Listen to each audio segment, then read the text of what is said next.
Welcome to Caribbean Global Network News and Sports. I am Scott Wilson. In today's headlines, PNP march against corruption. And in sports, Cedella Marley in tussle with JFF. Supporters of People's National Party, PNP, joined by others sympathetic to their cause, yesterday called on Jamaica's law enforcement and prosecutorial authorities to bring criminal charges against individuals close to the Andrew Holness-led administration linked to corruption. They pointed fingers at Education Minister Ruel Reid, who they have dubbed Cruel Reid, but other members of the government were also targeted with some biting and possibly defamatory placards.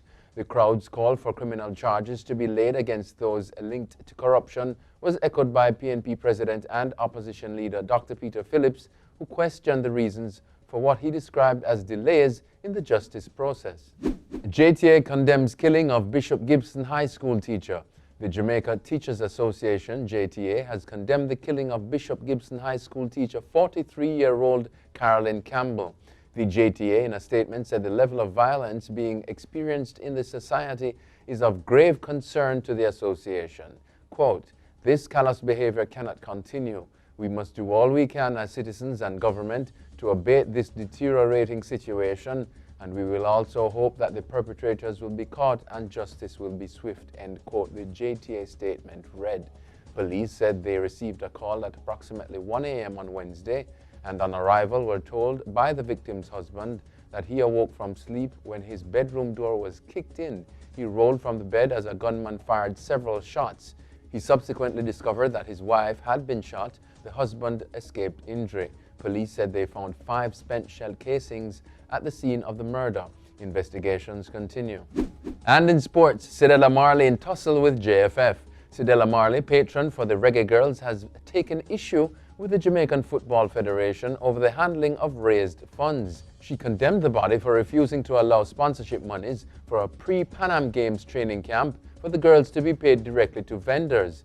$42,000, $5.6 million Jamaican dollars, was raised by Marley and sponsors for the training camp. Marley, who says that her charity organization has raised approximately $400,000 in helping the national senior women's team qualify and participate in the recent FIFA Women's World Cup, said they do not have any account regarding how the money was spent.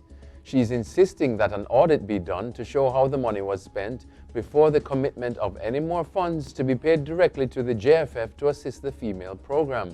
Marley said she was aware on Wednesday that the Federation could not afford camp, so with Alacron Foundation and other people as well as her team, they came up with the money. However, she said Alacron has stipulated that Marley's team should handle the pot. Handling will see them booking the airline tickets, hotel and transportation with their credit card. Marley said she informed JFF of the sponsor's position and they declined, stating that the funds should be sent to them, something she said they are not prepared to do until an audit is done. Trinidadian sprinter charged with beating her wife. Trinidadian sprinter Michelle Lee Aye has been arrested and charged in the United States for an alleged domestic assault. Court documents say Aye was arrested and charged in Round Rock, Texas on June 20 with the assault occasioning actual bodily harm, with the alleged victim being her wife, Chelsea Renee. Aye, 27 years old, claimed that there was a smear campaign against her after the Trinidad Guardian newspaper displayed photos from her social media accounts with her and her female friend. This was after she won gold in the women's 100-meter final of the Commonwealth Games in Australia in April last year.